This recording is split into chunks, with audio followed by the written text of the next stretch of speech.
नेहमी पोहे खाण्याचा कंटाळा येतो, तर आज आपण पोह्यापासून एक नवीन रेसिपी बनवणार आहोत, जी पटकन तयार होते आणि चवीलाही खूप छान लागते। चला तर मग व्हिडिओला सुरुवात करूयात। तर सगळ्यात आधी इथे मी एक मोठी वाटी पोहे घेतले आहे। कांद्या पोह्यासाठी जे मीडियम पोहे घेतो तेच पोहे घ्यायचे। हे पोहे आता 2 पाण्याने स्वच्छ धुवून घ्यायचे।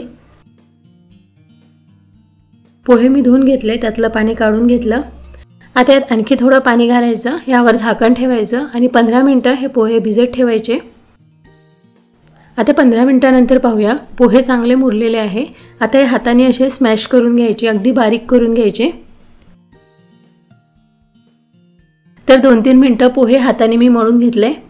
आता यामध्ये एक छोटा बारीक चिरलेला कांदा घालायचा, थोडी शिमला मिरची बारीक कापून घालायची, अर्धा टोमॅटो घालायचं, त्यानंतर गाजर किसून घेतलं आहे आणि कोथिंबीर सुद्धा अगदी बारीक बारीक कापून घेतली।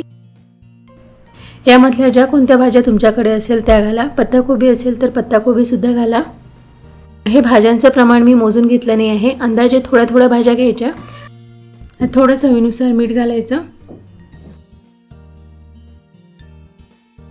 आता 2 चमचे तांदळाचे पीठ घ्यायचं।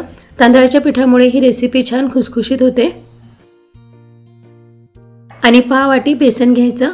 बेसन घातल्यामुळे ह्या रेसिपीला बाइंडिंग चांगली येते। आता हे सगळं व्यवस्थित मळून घ्यायचं, याचा गोळा करायचा। आता थोडं पाणी घालून हे असं मऊ मळून घ्यायचं। आणखी थोडं पाणी घालून घेऊया। बघा, अशा प्रकारे हे पीठ मळून घ्यायचं आणि एक गोळा घेऊन अशा प्रकारे थापून बघायचा। खूप जास्त घट्ट नाही आणि खूप पातळही नाही।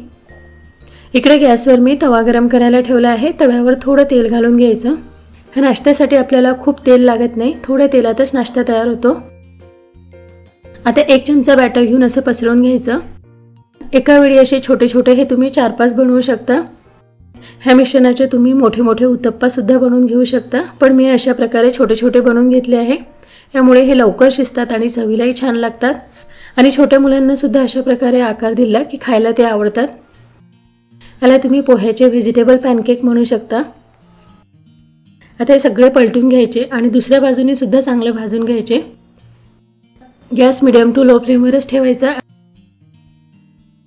4-5 मिनिटं हे चांगले भाजून घेतले। आता प्लेटमध्ये काढून घेऊयात। हा नाश्ता खूप छान कलरफुल दिसतो, पटकन तयार होतात।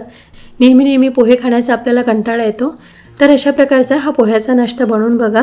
पटकन तयार होतो, बनवायलाही सोपा आहे, खूप टेस्टी लागतो। नुसतं असाही खायला छान लागतो किंवा केचप सोबत खा। तर कसा वाटला तुम्हाला आजचा व्हिडिओ? आवडला असेल तर प्लीज लाईक करा, शेअर करा, त्याचसोबत आपल्या चॅनलला सुद्धा सबस्क्राईब करा।